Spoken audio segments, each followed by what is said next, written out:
सभी को नमस्कार। आज हम भारत के भूगोल में भारत के अफवाह तंत्र के बारे में अध्ययन करेंगे। इससे पूर्व की कक्षाओं में हमने भारत के अफवाह तंत्र के बारे में अध्ययन किया था, जिसमें हमने अफवाह तंत्र की सामान्य जानकारी, इसके अलावा हमने उत्तर भारत का जो अफवाह तंत्र था उसका अध्ययन किया। साथ ही हमने उत्तर भारत की जो नदियां हैं उनका भी अध्ययन किया। आज हम जो प्रायद्वीपीय भारत है, जो दक्षिणी भारत है, उसके अफवाह तंत्र के बारे में चर्चा करेंगे, अध्ययन करेंगे। बात करते हैं भारत के प्रायद्वीपीय अफवाह तंत्र की। भारत के अफवाह तंत्र के विकास में भूगर्भिक घटनाओं का विशेष महत्व रहा है। जब हम बात करते हैं भारत के अफवाह तंत्र की, तो भारत का जो अफवाह तंत्र है, जब हम सामान्य तौर पर देखते हैं तो इसको दो भागों में बांटा गया था। एक तो उत्तर भारत का अफवाह तंत्र और एक था प्रायद्वीपीय अफवाह तंत्र। हम बात करते हैं प्रायद्वीपीय अफवाह तंत्र की, तो इसके अंतर्गत हम देखते हैं कि जो प्रायद्वीपीय अफवाह तंत्र है, यदि बात करें हम इसके बारे में, तो प्रायद्वीप पे जो भूभाग है एक अति प्राचीन पठार है। यहाँ नदियों ने चौड़ी व उथली घाटियों का निर्माण किया है, क्योंकि यहाँ लंबवत अपर्दन कम तथा पार्श्विक अपर्दन अधिक हुआ है। जब हमने हिमालय की बात की थी, हिमालय से निकलने वाली नदियों की बात की थी, तो वहां पर जो नदियां अपर्दन करती है वह शीर्ष अपर्दन करती, घाटी को गहरा बनाती, जबकि यहाँ पर नदियां घाटी को गहरा नहीं बनाकर चौड़ाई में प्रवाहित होती है। क्योंकि जो यहाँ की नदियां हैं, प्रायद्वीप क्षेत्र की जो पठार स्थिति है, इसके फलस्वरूप ये नदियां उसके मार्ग को अधिक गहरा नहीं करके उसे लंबवत अपर्दन, या यूं कहें लंबवत अपर्दन कम करती है तथा पार्श्विक अपर्दन अधिक करती है। प्राय सभी नदियां अपने आधार तल को प्राप्त कर चुकी होती है और अधिकांश जो प्रायद्वीपीय नदियां हैं पूर्व की ओर बहते हुए डेल्टा बनाती है। यहाँ कई प्रकार के अफवाह तंत्र हमें देखने को मिलते हैं। हम बात करें इस मानचित्र में, जिसमें हम देख पा रहे हैं जो प्रायद्वीपीय भूभाग है, जब हम इसकी बात करते हैं तो इसके अंतर्गत हम देखते हैं कि इसमें कई नदियां हैं जो विशेषतया इस पश्चिमी घाट से निकलकर पूर्व की ओर प्रवाहित होती है। नर्मदा और ताप्ती नदी, साबरमती नदी और माही नदी, यह नदियां ही बड़ी नदियां हैं जो पश्चिम की तरफ प्रवाहित होती है। बाकी गोदावरी, कावेरी, नर्मदा, इसके अलावा पेनार है, कई ऐसी नदियां हैं जो पश्चिम से निकलकर पूर्व की ओर प्रवाहित होती है। इसमें गोमती है, कई नदियां हैं। इसका मुख्य कारण है कि जो पश्चिमी घाट है, ये पश्चिमी घाट विशेषतया एक ऊंचा पर्वतीय क्षेत्र है, और जो प्रायद्वीपीय भारत है उसका जो ढाल है वह ढाल उत्तर पश्चिम से दक्षिण पूर्व की ओर है। इस कारण अधिकांश जो भी नदियां हैं, चाहे कृष्णा नदी लो, चाहे महानदी लो, कावेरी नदी, ये ऐसी नदियां हैं जो पश्चिम से पूर्व की ओर प्रवाहित होती है, जिनमें पेनार है, गोदावरी है,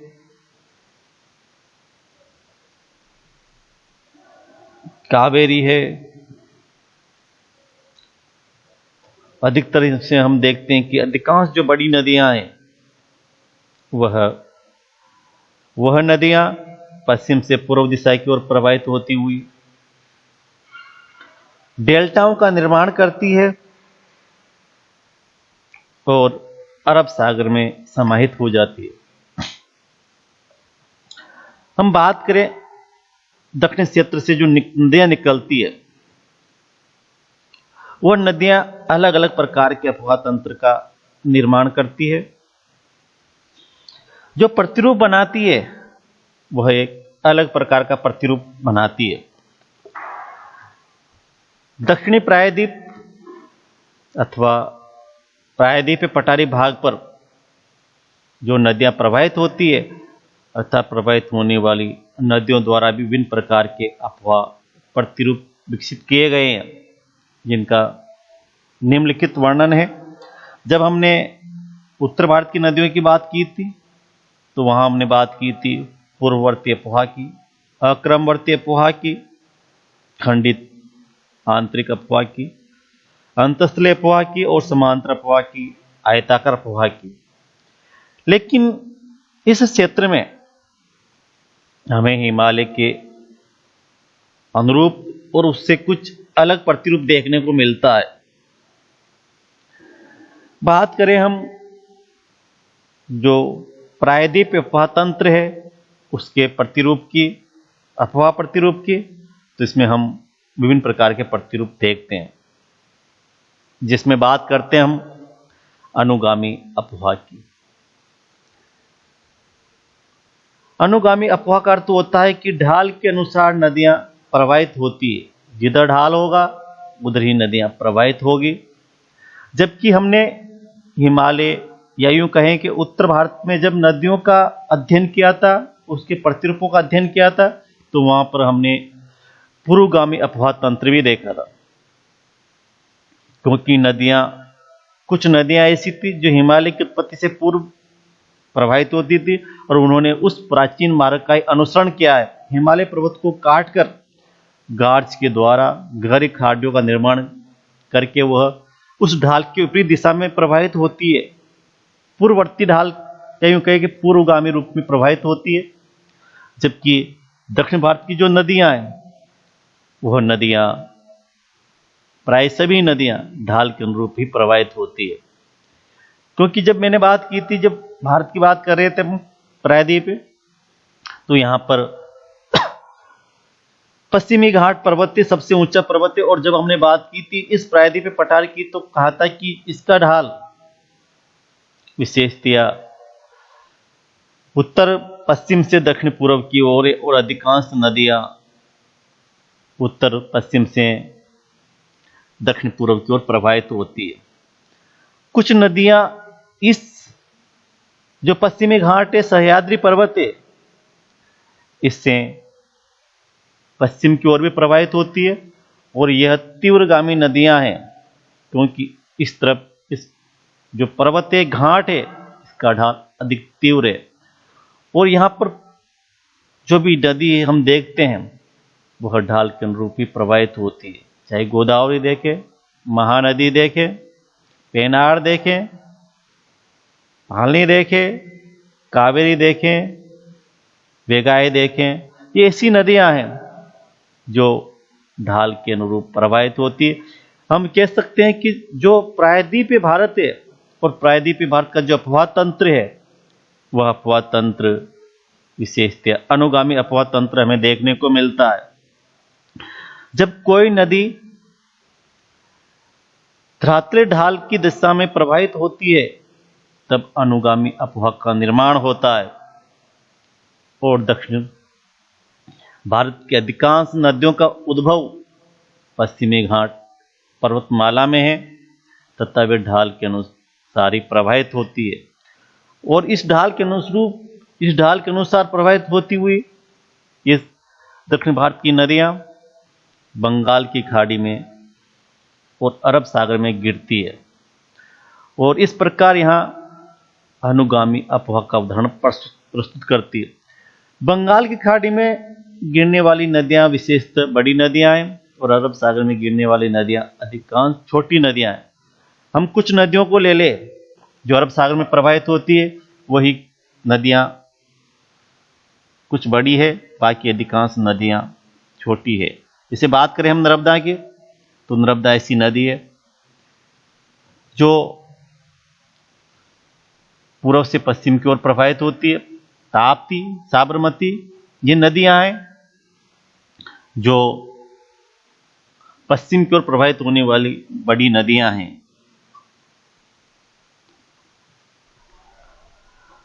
ताप्ती, ये नदियां हैं जो पूर्व से पश्चिम दिशा में प्रवाहित होती है और घाट या यूं कहें कि रिफ्ट घाटी में प्रवाहित होती है।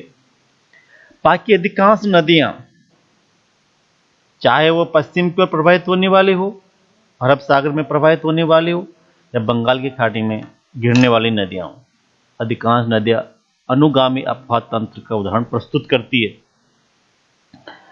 जिनमें हम देखते हैं पेरियार है, पेनामी है, शरावती है आदि नदियां पश्चिमी घाट से निकलकर पश्चिम की ओर अरब सागर में गिरती है, और नर्मदा व ताप्ती जो नदियां हैं वो ब्रह्मपुत्र घाटी में होकर अरब सागर में गिरती है। हम बात करें जो अगला अपवाह तंत्र है या अपवाह प्रतिरूप है, तो इसमें हम देखते हैं कि इस प्रकार का जो अपवाह तंत्र है, प्रतिरूप है, ये तब बनता है जब नदियां अपनी मुख्य नदी में ढाल के अनुसरण करते हुए संपूर्ण पर आकर मिलती है। जब कोई मुख्य नदी इस दिशा में प्रवाहित हो रही ढाल के अनुसार, और कुछ नदियां जो इसकी सहायक नदियां वो ढाल के अनुसार प्रवाहित होती हुई समकोणिक दिशा में मिलती है, और इससे परवर्ती जो अपवाह तंत्र है उसका निर्माण होता है। क्योंकि जो सहायक नदियां हैं वो भी ढाल के अनुरूप ही बहती है, प्रवाहित होती है और मुख्य धारा में मिल जाती है, मुख्य नदी में मिल जाती है, और तब परवर्ती या जो अपवाह तंत्र है, अपवाह प्रतिरूप है, उसका निर्माण होता है। दक्षिण प्रायद्वीप के उत्तरी भाग से निकलकर गंगा तथा यमुना नदियों में मिलने वाली, जैसे हम नदियों की बात करते हैं जिनमें चंबल है, केन है, काली सिंध है, बेतवा आदि नदियां हैं जो परवर्ती अपवाह का उदाहरण प्रस्तुत करती है। क्योंकि ये नदियां ऐसी नदियां हैं जो समकोण पर आकर मुख्य धारा में मिल जाती है और परवर्ती जो अपवाह तंत्र है उसका निर्माण करती है। हम यदि धरातल की बात करते हैं, प्रायद्वीपीय पठार की बात करते हैं, तब इसमें हम कई प्रतिरूप देखते हैं जिनमें हमने अनुगामी अपवाह तंत्र देखा, अर्थात नदियों का ढाल के अनुसार ढाल की दिशा में प्रवाहित होना। उसके बाद हमने बात की परवर्ती अपवाह तंत्र की, जिसमें जो सहायक नदियां होती है वह ढाल के अनुरूप ही प्रवाहित होती है, और जो मुख्य नदी होती है वह भी ढाल के अनुरूप ही प्रवाहित होती है, और जो सहायक नदियां मुख्य नदी में समाहित होती है तो वह ढाल के अनुरूप प्रवाहित होती हुई समकोण दिशा में, समकोण की स्थिति में मुख्य नदी में मिलती है, और इससे परवर्ती अपवाह तंत्र का निर्माण होता है। हम बात करें आयताकार अपवाह तंत्र की, तो आयताकार अपवाह तंत्र में हम देखते हैं इस अपवाह तंत्र में, जैसा कि ये हमें दिखाई दे रहा है, ये इस प्रकार का अपवाह तंत्र जहां नदियां विशेष तो जब एक दूसरे से मिलती है, मुख्य धारा में मिलती है, तो यह नदियां आयत के समान की आकृति का निर्माण करती है। ये नदियां मुख्य नदी के समानांतर भी प्रवाहित होती है, और जब इनको ढाल मिलता है तो समकोण की दिशा में ये उस सहायक नदी में मिल जाती है, और इस प्रकार आयताकार अपवाह तंत्र का निर्माण होता है। इस प्रकार का जो अफवाह तंत्र है, ये अफवाह तंत्र हमें जो भारत का शैल क्रम है, जो चट्टानी स्वरूप है, विशेषतया विंध्यन शैलों से संबंधित माना जाता है, जहां नदियां आसानी से कटाव करके इस प्रकार का अफवाह तंत्र का या इस प्रकार के अफवाह प्रतिरूप का निर्माण करती है।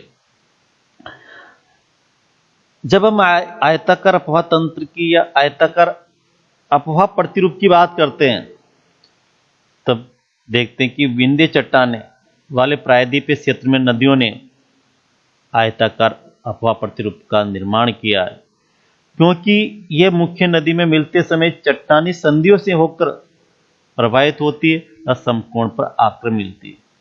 जब मुख्य नदी प्रवाहित होती है तो संधियों में प्रवाहित होती रहती साथ के साथ ही, और जहां पर इनको ढाल मिलता है, कटाव मिलता है, और इस तरह से ये समकोण की दिशा में इनमें मिल जाती है, और इस प्रकार आयताकार जो अफवाह प्रतिरूप है उसका निर्माण करती है। ये नदियां समकोणिक दिशा में प्रवाहित होती हुई इसमें मिलती है और आयताकार अफवाह प्रतिरूप का निर्माण करती है।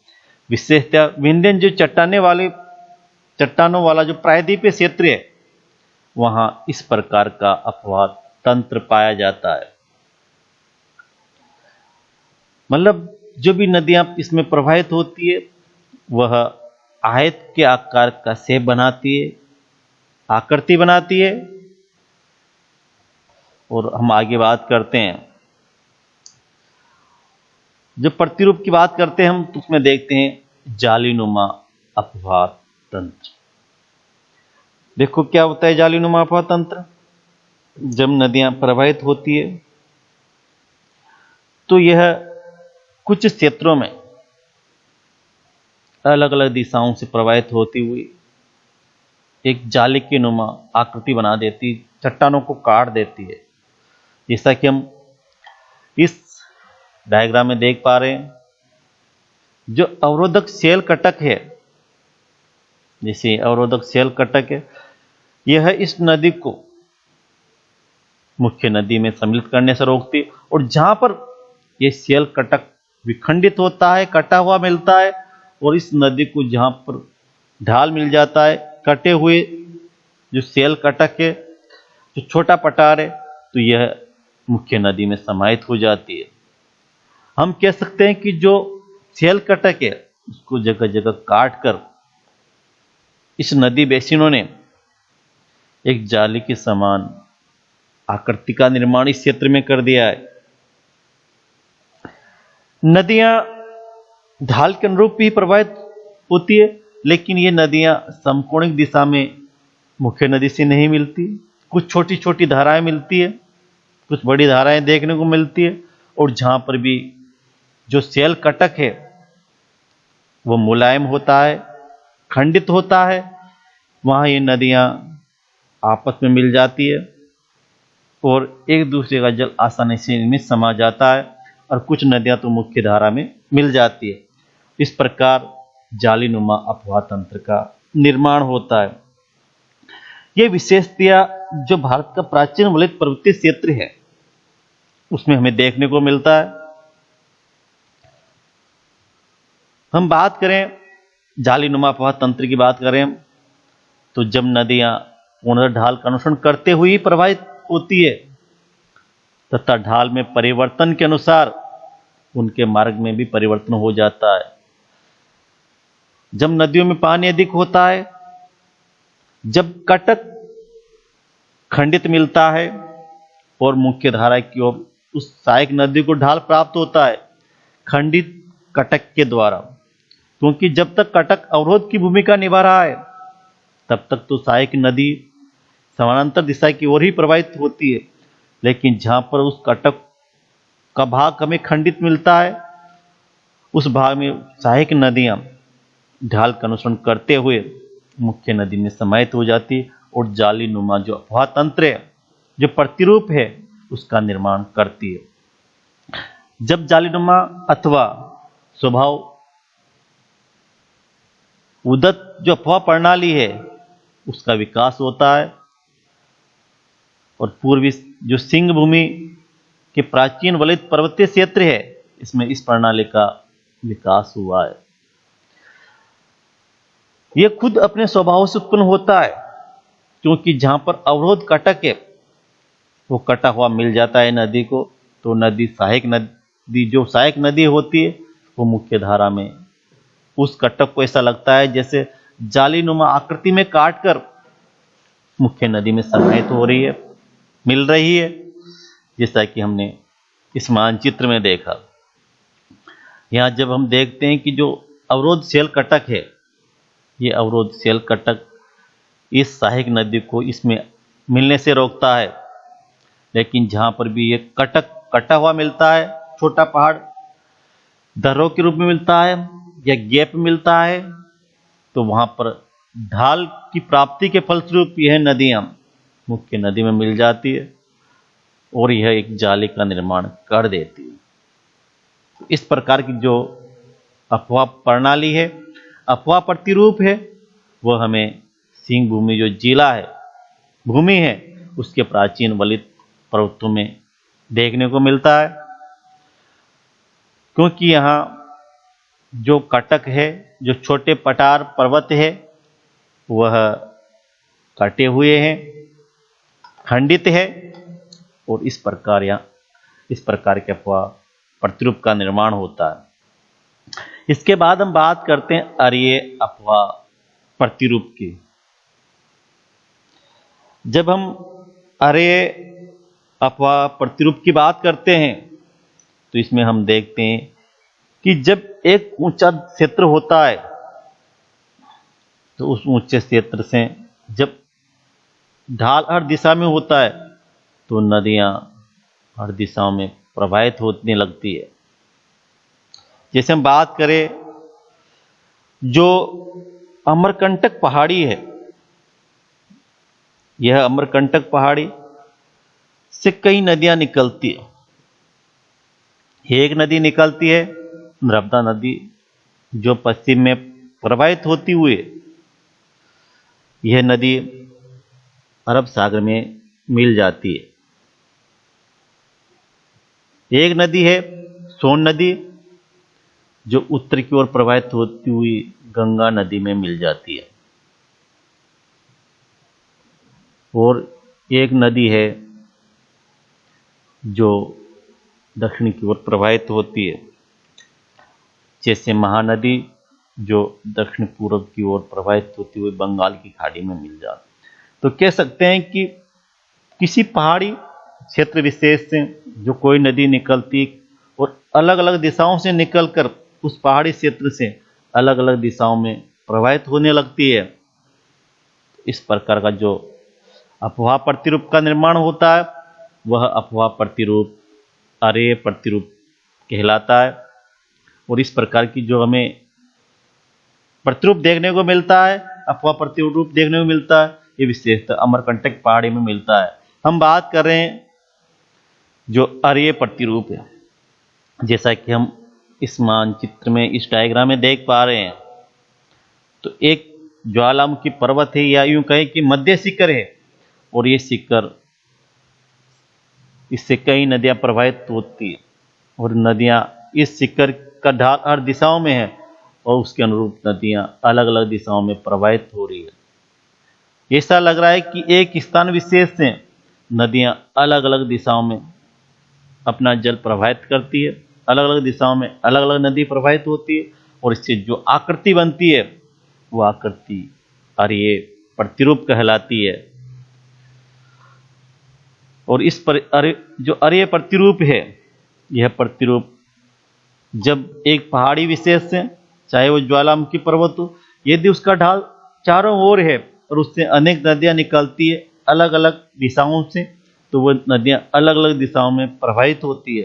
जैसे हमने बात की भारत की, तो भारत की एक नदी नर्मदा है जो पश्चिम की ओर प्रवाहित होती, एक नदी सोन है जो उत्तर की ओर प्रवाहित होती हुई गंगा नदी मिल जाती, एक नदी महानदी है जो दक्षिण पूर्व की ओर प्रवाहित होती हुई बंगाल की खाड़ी में समाहित हो जाती है।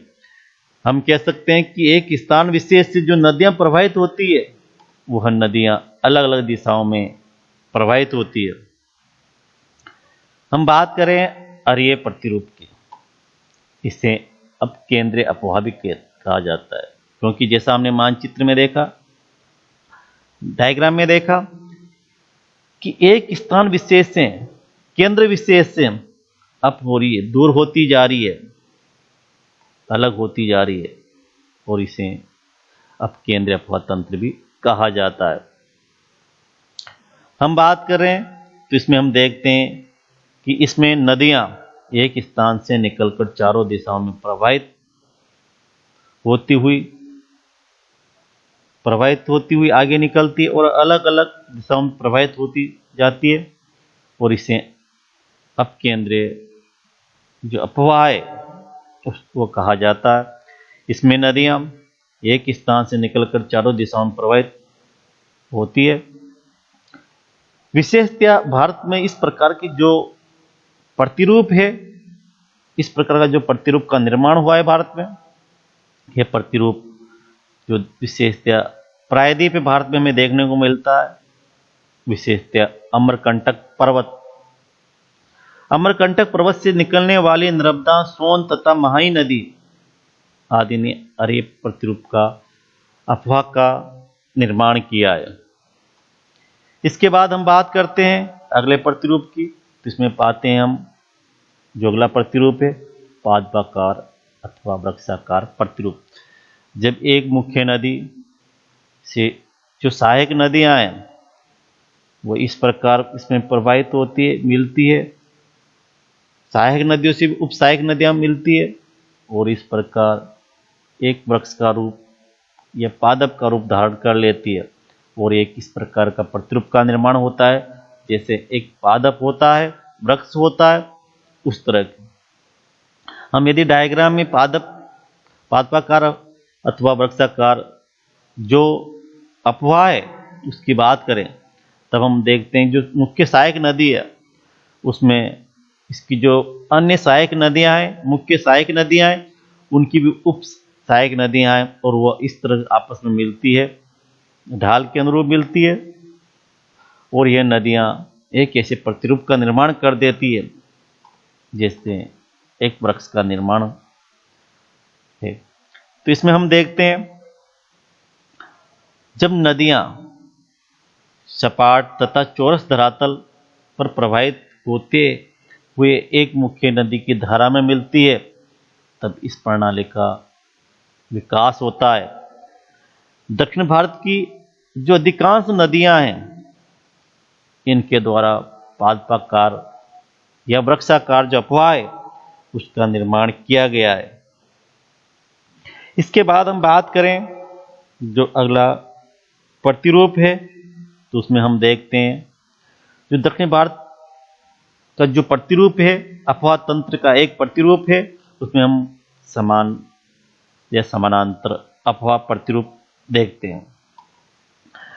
हम जब भारत की बात की थी, नदियों की शुरुआत में बात की थी हमने, तब हमने देखा था कि जो भारत का अपवाह तंत्र है, जब हमने बात की थी कि पश्चिमी घाट से जो नदियां प्रवाहित होती है, इस पश्चिमी ढाल की तीव्रता के फलस्वरूप, इसकी ऊंचाई के फलस्वरूप यह नदियां एक समानांतर स्थिति में, एक दूसरे के समान स्थिति में बहुत तेज गति से प्रवाहित होती है और अरब सागर में मिल जाती है, क्योंकि इनको ढाल एक ही दिशा मिलता है और यह पर्वत समुद्र तटीय क्षेत्र के नजदीक है, और यहाँ से जो भी नदी निकलती है वो तीव्र गति से प्रवाहित होती हुई अरब सागर में मिल जाती है, समानांतर दिशा में प्रवाहित होती है, और इस प्रकार से एक प्रतिरूप का निर्माण होता है जिसे कहा जाता है समानांतर प्रतिरूप। इसमें हम देखते हैं कि पश्चिमी घाट से जो पहाड़ है उससे निकलकर पश्चिम दिशा में तीव्र गति से बढ़कर अरब सागर में गिरने वाली नदियों द्वारा समानांतर अपवाह का निर्माण किया जाता है, क्योंकि यह समानांतर अपवाह तीव्र ढाल का ही परिणाम है। इसके अलावा कुछ अन्य प्रतिरूप भी हमें देखने को मिलते हैं, जिनमें हम देखते हैं अध्यारोपित अफवाह प्रतिरूप। अध्यारोपित जब अफवाह प्रतिरूप की बात करते हैं हम, तो ये भी इस दक्षिणी भारत में हमें देखने को मिलता है। अध्यारोपित प्रतिरूप एक प्रतिरूप है जो भारत के दक्षिणी अफवाह तंत्र के अंतर्गत आता है, और इस प्रतिरूप की जो स्थिति है, ये स्थिति भूवैज्ञानिकों के अनुसार जो इस प्रकार का प्रतिरूप देखने को मिलता है वह दामोदर, सुवर्ण रेखा, चंबल तथा बनारस जो नदियां हैं उनमें देखने को मिलता है। नदी ऐसी लगती कि दूसरे पर आरोपित हो रही है, अध्यारोपित हो रही है, और इस प्रकार का प्रतिरूप का निर्माण करती है। इस प्रकार हमने देखा कि जो दक्षिण भारत का अफवाह तंत्र है वह उत्तर भारत के अफवाह तंत्र की तुलना में कुछ अलग प्रकार का हमें देखने को मिलता है।